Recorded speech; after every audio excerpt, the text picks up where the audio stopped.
Hello everybody, this is Reggie time and we're playing some 13L on Triple Eight tonight, mostly because Sky Poker's decided to fucking crash on a Friday night, Saturday morning, which is really quite annoying because Friday night on Sky is usually the best night to play. If you want evidence of that, go back and find my video Friday Night is Alright on Sky I made a couple of weeks ago, and you'll see just how good those games can be. I know this player Jasper. I've done some coaching with him maybe a year or so ago now.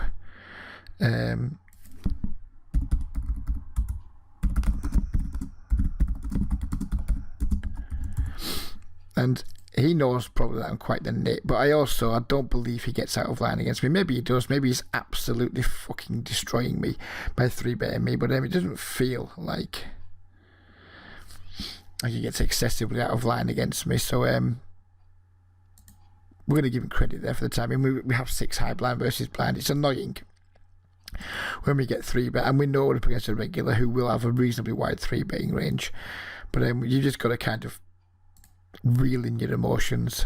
Don't get annoyed by it. Don't get into the ego dick waving sort of mentality, and just accept that it's a spot where once he 3-bets, he gets to get the money most of the time, because we can't typically continue with a lot of our small blind opening range, assuming that we're opening like reasonably wide. So yeah, it's a little bit annoying, but whatever. We get to do it to people too, so you won't be catching me doing too much crying about it.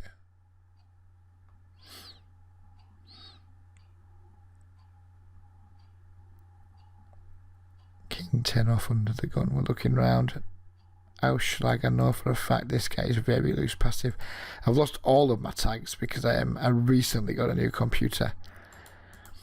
So all the players I had tagged have gone, which is deeply distressing because I had pretty much every single regular tagged, and whereas I know most of them, like Norwich, I remember him by the name, so he must have been a regular of some description, but I don't know much about him. It's quite annoying that I've lost all of that information, and because my old computer completely crashed and I had to like totally reinstall Windows on it, I've not found a way to recapture my notes file, unfortunately. So it's like we're starting from scratch, which is a shame. But it does give me a chance to slightly change my note-taking system, which I guess was overdue.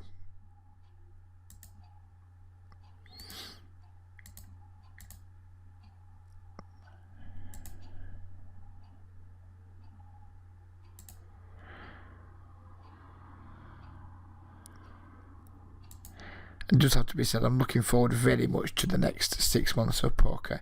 It's absolutely, in my opinion, the best time of the year to play. And we have to call this squeeze. I don't like calling 3-bets just to set mine, but when they make it so damn small, we kind of have no option.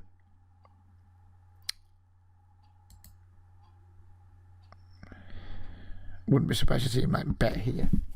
It looks like he doesn't have the ace, but at the same time, we're not going to try and bluff in this spot. We just no set, no bet, move on.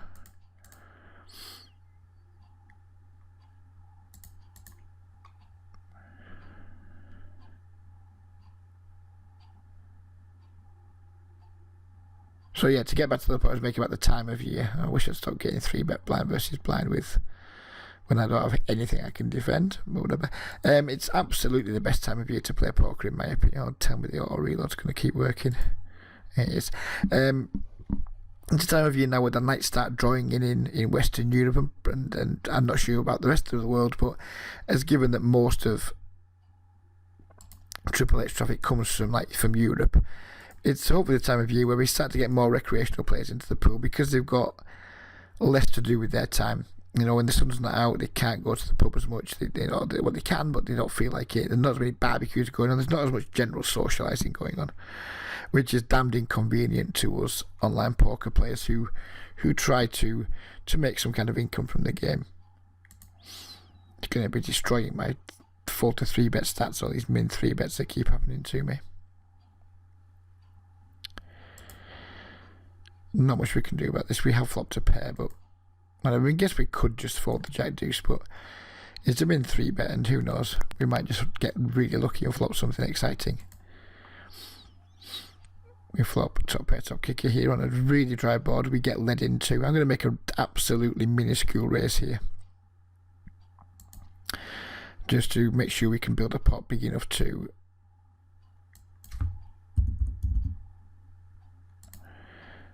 it's instantly folded at that point. But I wanted to raise there so we could make a slightly bigger turn bet and hopefully be able to jam the river, which you wouldn't be able to do if we just let him bet into us twice without us raising. We wouldn't build the pot big enough. It is unfortunate when people donk and just snap fold, because he does get me excited when I've got top pair, top kicker against somebody with less than 100 blinds who donks into me.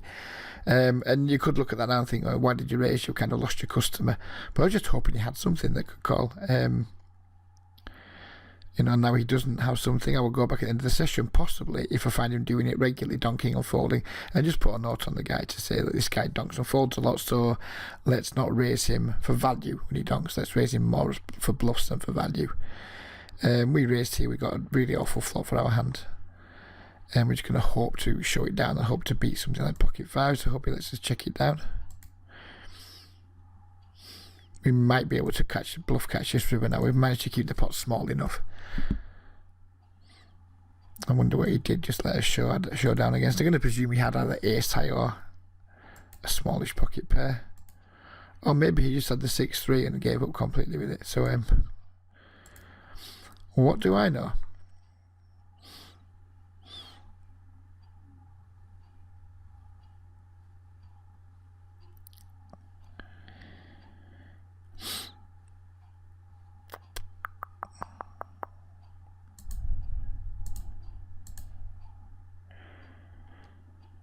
Right, so we have MK for the win, who I don't know anything about, and Xamit, who I know is a good aggressive regular who did used to play much higher. Not sure why he's playing these games so much now. I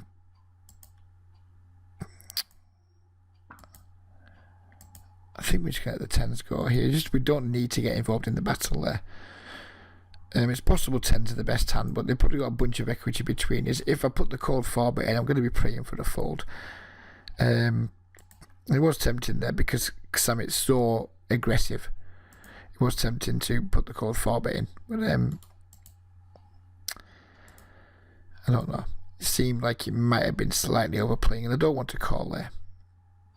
I just think I hate the phrase "gets cash game poker," and it's not nowhere near as relevant. I think we can just find better spots in general. And there's some players there where I would put the cold 4-bet against, but I think Xamit, with him being the next higher stakes player, who I thought was pretty good at them stakes, I don't think he's going to make very many mistakes against me when I called 4-bet. So we'll just get the fuck out of the way. We've been called in 2 spots here, so we're just going to give up with our ace-3 suited.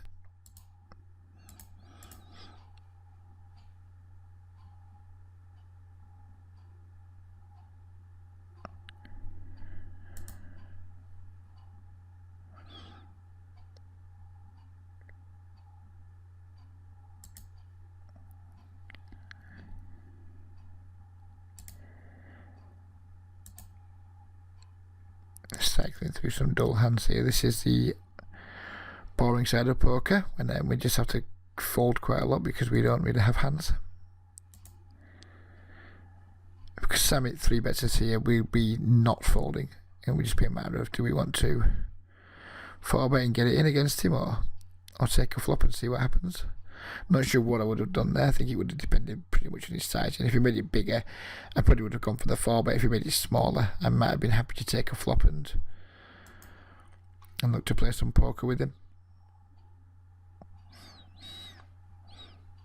I'm not sure how I have edge against Xamit. I think he's a really good player, or he's a player that gives me plenty of trouble anyway, or has given me plenty of trouble.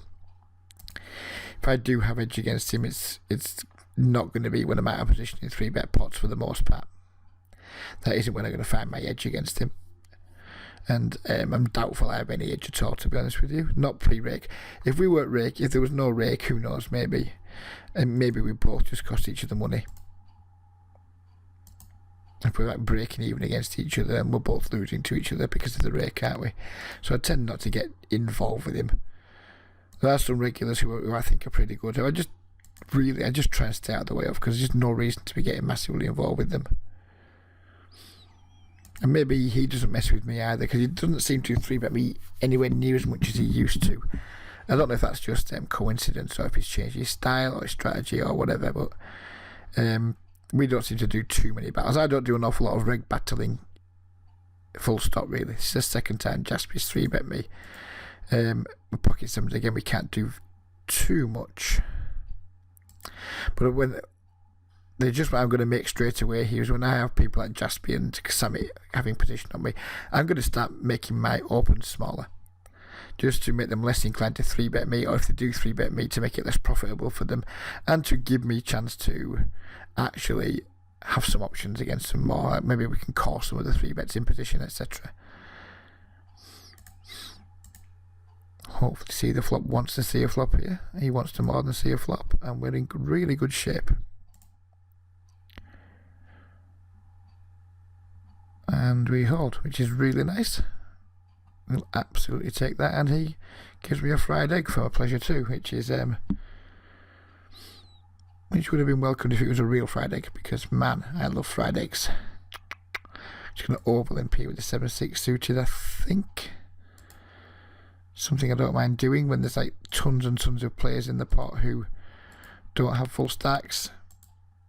Let's just see a flop with a hand that can make some pretty strong stuff, and then hopefully catch someone with a slightly weaker hand. As it happens, we just flop bottom pair, which I don't want to call. When someone leads into 4 players, I don't want to be calling with bottom pair. We'll just get the hell out of the way straight away. And we've completely, totally and utterly bricked with our Jack Queen suited too, so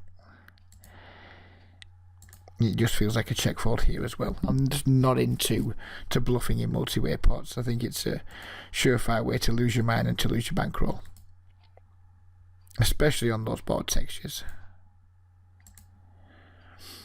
So we're going to start min raising with Samit's behind us. He hasn't 3-bet us yet, but I'm just preparing early. And I might even start limping into Jasper just to force him to play pots with me. If his strategy is going to be 3-bet or 4 versus me constantly, then I might just start limping into some pots against him and take him to the streets post flop. I'm going to bet a second time against Samit here. And I'm going to bet really small just to ensure he doesn't fold the types of hands I need him to call with to make this bet profitable. We don't beat very much here from his calling range, but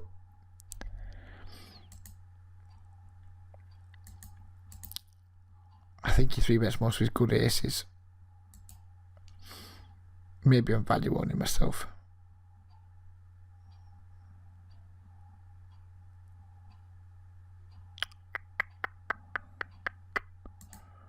This is a problem when we bet small.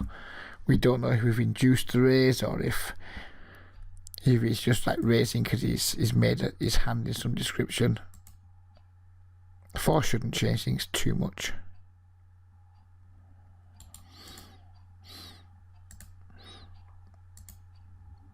So yeah, that just beat on the flop. Oh, he's getting out of line. I think just because we have like a second pair crap kicker against a good player, we'll just let it go, and I might just regret making that bet.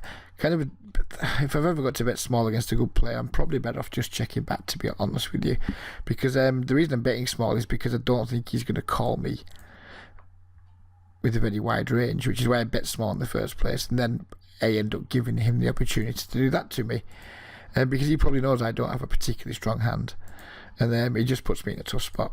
Maybe I'm completely levelling myself there too. We have to call here with our 2 overs and our straight draw. We're just going to hope he doesn't make a huge bet here. He doesn't make a huge bet, but sadly we don't get there. So we're just going to give up.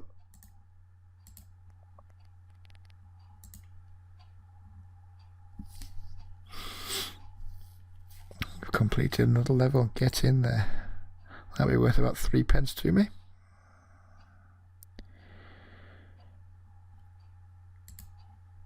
$2.89. The backdoor flush draw, backdoor straight draw, neither of which are particularly exciting, so we're just going to be checking and probably folding.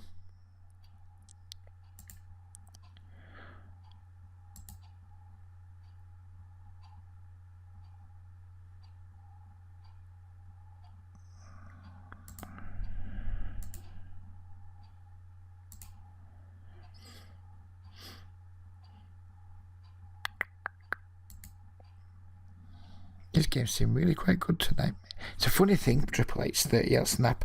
Sometimes you can go for days and days where it's just like the worst game imaginable. And other days you can log in and it's just a really good game. And I think it's very much dependent on the size of the player pool. If it's between, say, 30 to 40 players, it's usually a good game. If we're up in these 60s, 70s, 80s and 90s, it's nowhere near as good. I think that's typically because, you know, there's not 90 individual players in there, so when there are lots of players, you tend to be up more against lots of multi-tablers. Whereas when the pool's quite small, when there's like 30 unique entries and maybe only 40 in the pool, then you know you're in like a pretty damn good game. I mean, I'll grind this game for hours tonight. Obviously, this video isn't going to last too long, but if this game remains in this state for the next 4 hours, I'll just be grinding it for 4 hours, and I'll be hoping to, you know, maybe put $100 on the start of the month, and you know, let's get the month started really well. When the games are this good, we need to be in them, and we need to be making sure we're putting the hours in. And again, like we said earlier, we want to put the hours in when the games are good, so when the games aren't so good, we can take some time off and not feel too bad about it. There's nothing worse than taking it easy when the games are good, taking it for granted that they're always going to be there, and all of a sudden towards the end of the month you haven't put enough volume in and you start putting bad volume in. It's kind of like back in the day, back in 2007, 2008, when we all wish we'd played more, but we all thought the games were going to be like that good forever. I mean, how naive we all were. Maybe if the UIGE or whatever it was called never happened, maybe the games would still be quite good. But yeah, one thing I've learned from all of that is when the sun is shining, you absolutely need to be making hay, because quite often you can go days on end where you can't find any particularly good games. So when you do find good games, if those good games run for 5 or 6 hours, you should absolutely grind them for 5 or 6 hours, and then just take the time off, take the time back. And the game's actually great. Put yourself on flexi time, basically.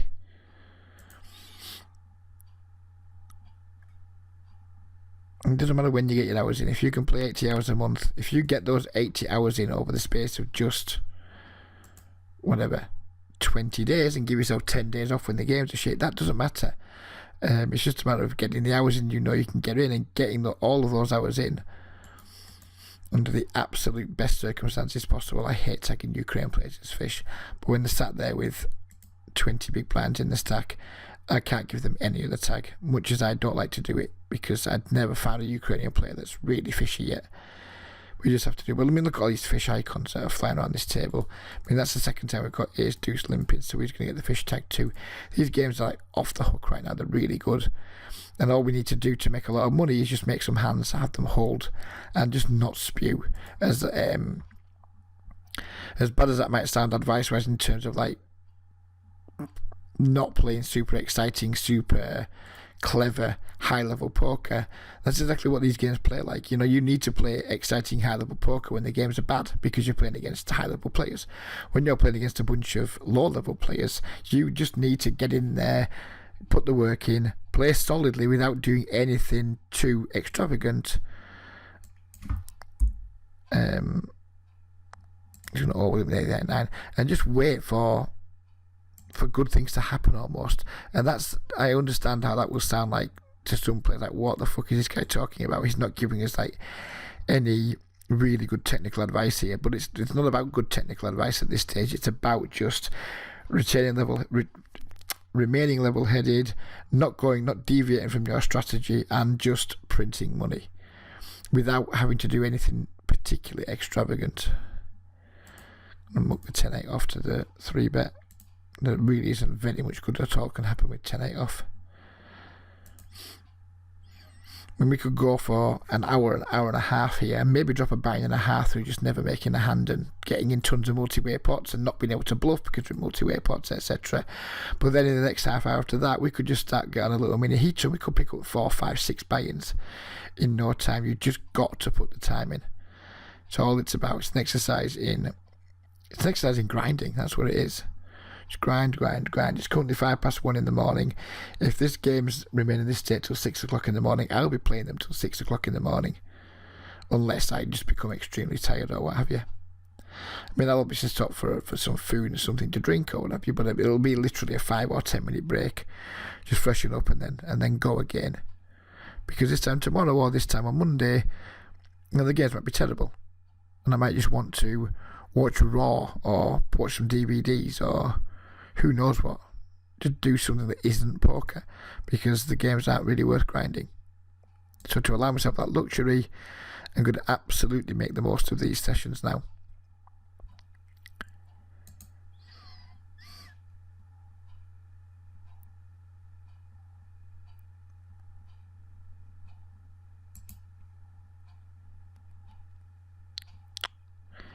Pair and a backdoor flush draw, but again,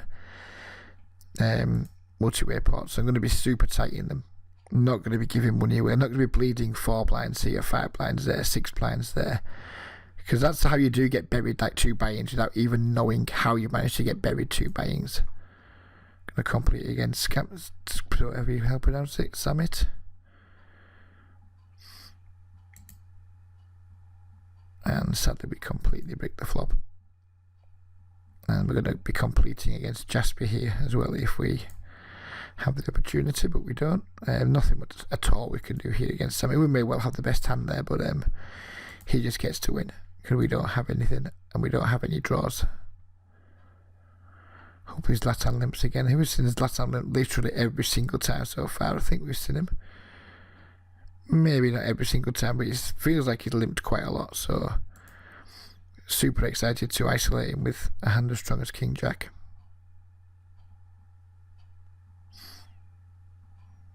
I haven't made a hand against Latan yet, which is unfortunate. Sammy there going for the squeeze again. Not a chance. I'm going to put 9 blinds in pre-flop just to set mine with 2 7s. We have 2 overcards here against Lat and a backdoor straight draw, but again, it's just not a good board for us. So it's not the kind of board I'm going to get into. I mean, that's already beginning to frustrate me slightly because he's just limp calling a lot and we're not connecting with boards. And he's getting to win lots of small pots, but if I stick around long enough, I'm just going to stack Slat. At some point, he's going to limp call me with the wrong hand at the wrong time. And, you know, I'm just almost assuredly going to take all of his chips unless somebody beats me to it. It's just what happens. Latan's going to get to win all the small pots or many of the small pots. And then hopefully we're going to get to win the big ones. But against people like Zlat who just like limp call a bunch, just see bet bluffing with like 2 overcards and very weak backdoors on the 5, 7, 8 or whatever that was. I just think it's super unlikely to show profit. It's all about value when you get plays like that. Any play with the fish tag, my entire strategy is going to be devoted around just value betting against them, and value betting hopefully quite thinly.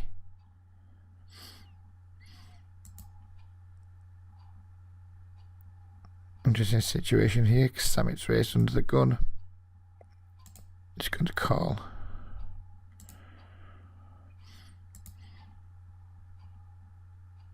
Again, I don't think he's going to make too many mistakes against me if I 3-bet him out of the small blind. But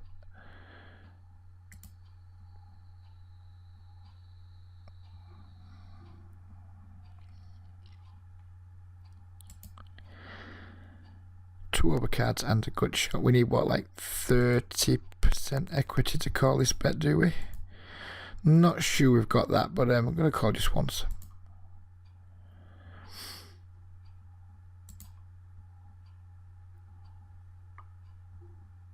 If he's just on the off chance he's just stabbing with a hand like 2-9 or 2-8 or something, there we get to hopefully sometimes try and bluff the river.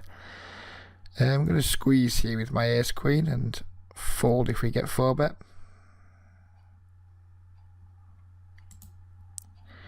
When he uses his sizing on the turn, we're just going to check fold to him because I'm really confident he's value betting and we're in trouble. And we flop really well on table 1, which is welcome relief really. We flop so well here. I'm just going to make such a small c-bet, like $4, maybe $4.50. There's just nothing to be scared of here. Of course, the one card I didn't want to see does come. I mean, it's super unlikely that the kings hurt me. But I'm going to make a much larger bet now. Hope he's got king queen rather than ace king. And we're just going to shove the river with set stacks up to shove the river here if he just calls again. Then we're happy with how that pot went down though. I don't mind just getting the fold on the turn. I mean, I'd rather he just called and called again, but I'd much rather get the fold and get the raise, so we'll take it for what it is. And as you can see with that other hand with Samit, so far he's been getting the better of me, and I expect him to most of the time because he's just, in my opinion, a really good player, and he doesn't put himself in bad spots very often. So that's why I don't particularly go out of my way to get involved with him without either having a hand or at least having some kind of range advantage. We could have 3-bet him pre-flop there and just tried to take the pot down with our ace king. But given the kind of dynamic we've got at the minute is him slightly running over me, I'm willing to slow play some hands against him, and then if he does continue with his like trying to run over me strategy, we have some stronger stuff to defend against him. It's not the ideal strategy. I'm not the best player for regular versus regular stuff, which is why I tend not to get involved in regular versus regular stuff too often, because I just think it's a massive rake trap, and I'm not convinced many regulars have met much edge against other regulars, so it's just not something I'm that into. Been squeezed here. We have ace queen off. I don't know anything about line whatsoever.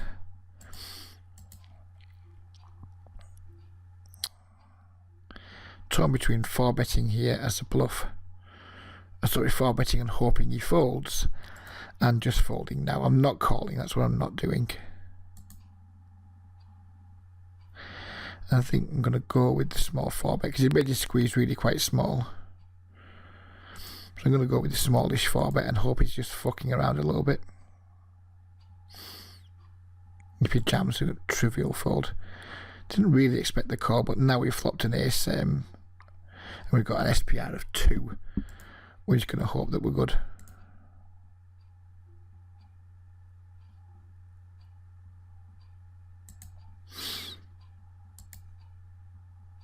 I'm not in love with the 4. I'm just going to jam now. I mean, the other hand I'm really scared of here is ace king. If he's got ace king, then fuck my life basically.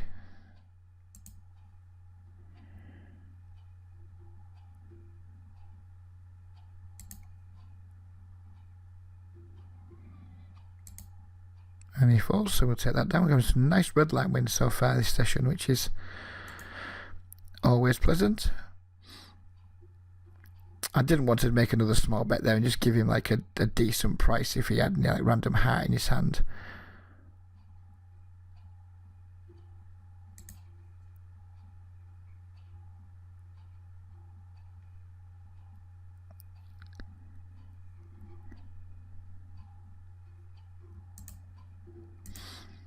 So you can see we're having different raise sizes when different people are in the blinds.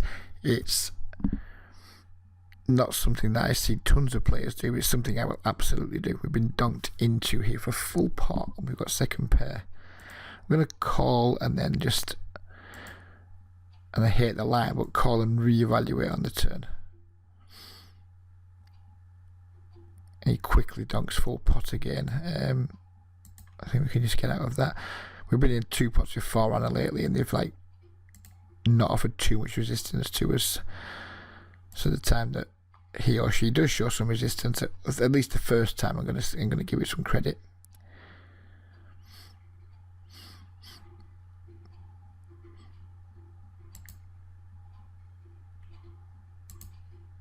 Trying to set man with our 2-3 so Pepe doesn't squeeze.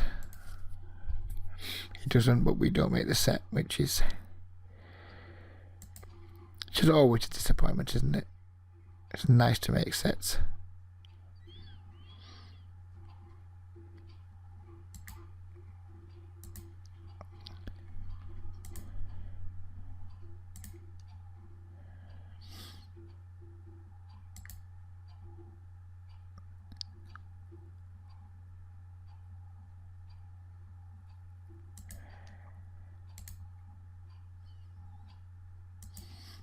Probably going to continue with the video for another 15 minutes. Hopefully something interesting will happen between now and then. And as I said earlier, I'm probably going to continue playing for another however many hours that I think the games remain good.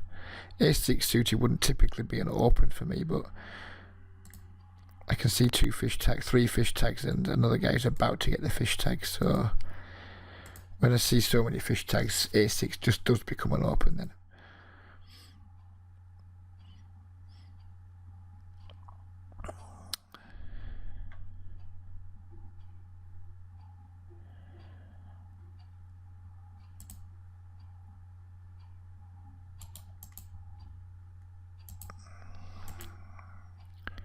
Five blinds more to see a flop. I think we have to call.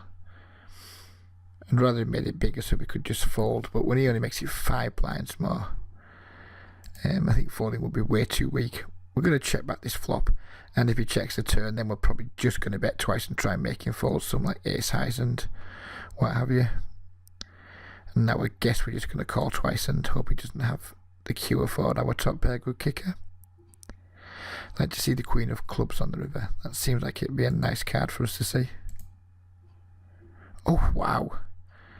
How absurd is that? I thought it'd be a good card for us to see. He like massively donks into us. Ace 10, does he really have ace 10? I'm not convinced by that. I mean, we have to call here. I don't know why I'm nit rolling him. And he had the ace king, so we sucked out very nicely there. 32 minutes. I'm going to have to timestamp that bit for the guys who don't watch all of the video, because I called it. I called the card I wanted and it came. That is the power of the Reggie time. Uh-oh. I'm surprised he didn't raise there. How did he just not raise us there? Just like, didn't even consider it, just insta snap called.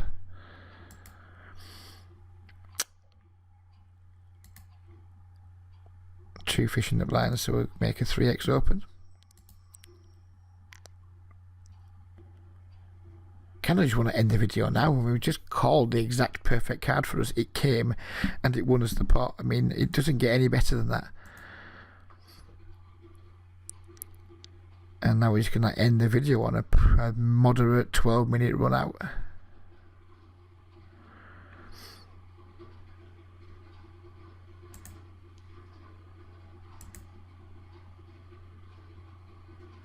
This is what I like to hear. I'm not sure you can hear it on the microphone. It is absolutely pissing down where I live right now. Bring on the rain, bring on the wind, bring on the dark nights. I want this to be the bleakest winter in history. I want nobody to leave the house. I want everybody to deposit to the online poker sites where I apply my trade. Let's just have a 10k winter. Let's have a 10k 6 months. That would be sweet. Make a very small 3-bet just to try and isolate Pete Jockman here. We've got a hand that plays really well multi-way, so we could have just called. But try to isolate him works quite nicely too. We failed to isolate because Black Labs came along. We flop a good shot with the backdoor flush draw. I'm worried if we just call here, Black Labs is going to raise, but raising makes no sense with his stack size, so we're just going to call and hope Black Labs doesn't do anything irritating. She doesn't. We turn a pair. I don't think we have the best hand here, but I don't think we get any shot of making an ace fold either, so just check back. And maybe we win. Maybe our queen is just good here. I think it's too thin for value in like a small 3-bet pot multi-way. And it was, because P-Jump Man had the ace 4. But never mind, I think we played the pot just fine there. With the whole point of the small 3. Wow, there's a big flash of lightning. And a massive clap of thunder. Calling cards that are coming. I'm fucking wishing for bad weather. It's coming. Right now I feel just a little bit like Bruce Almighty. Was it Bruce Almighty? I feel just a little bit like Bruce Almighty right now. It is absolutely tanking down.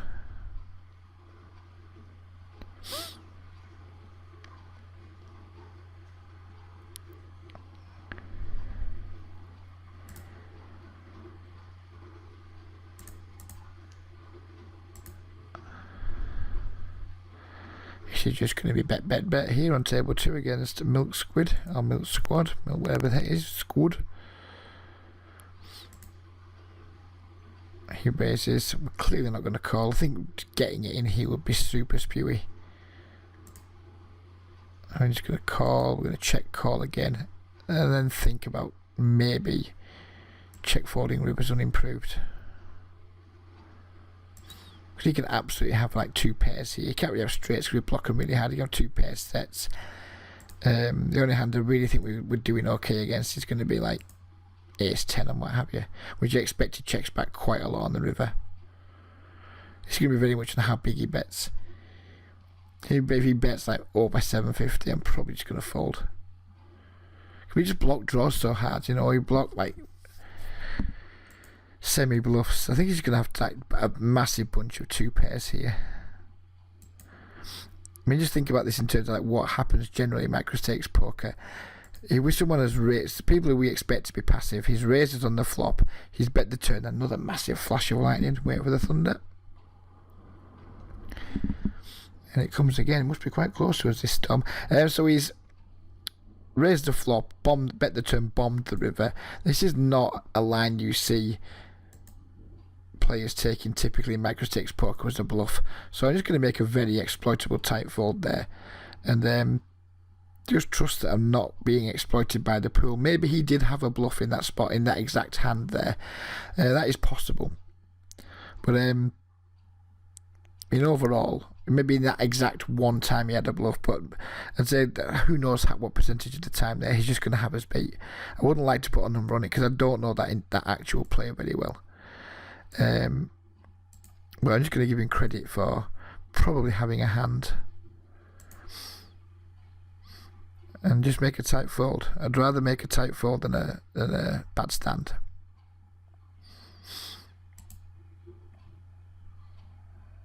Because quite often, if he's just like doing that with a hand as weak as ace 10, he will not bet the river. He's going to be pretty polarised on the river there, and because we have the 2 jacks, I don't think he's going to be like semi-bluffing too often.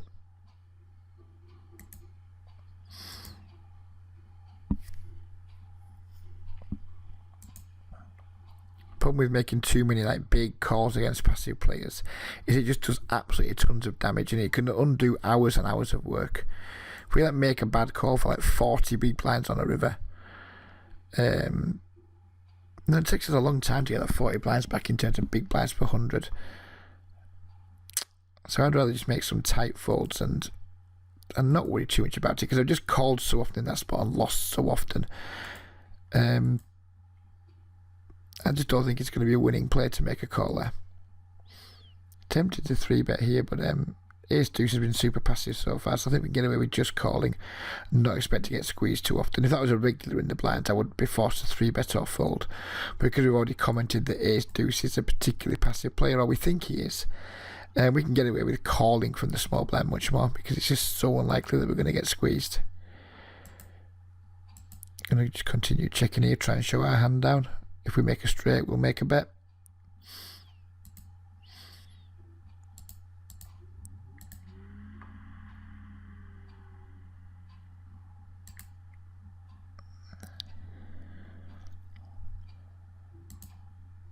Not going to pay this river bet off. Not happy with the 9 coming there.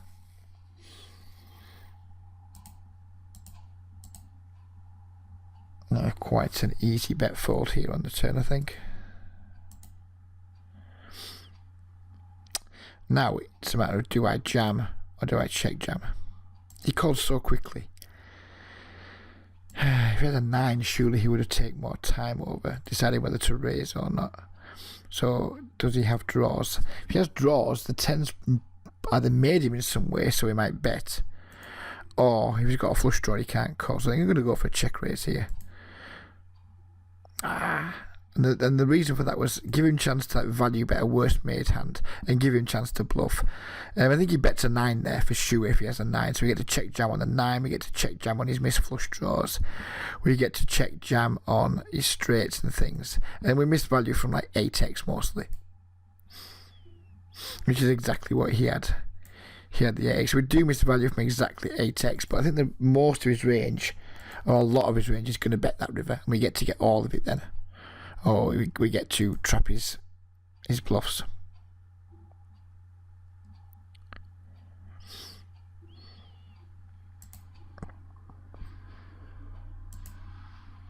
And the 8 is the only thing we really miss any value from. Thinking back about it, I'm happy with how I played it. I bet my 9s again for value. Just get a little bit thinner on the paired board with the flush draw getting there, but I think checking back will be way too weak there.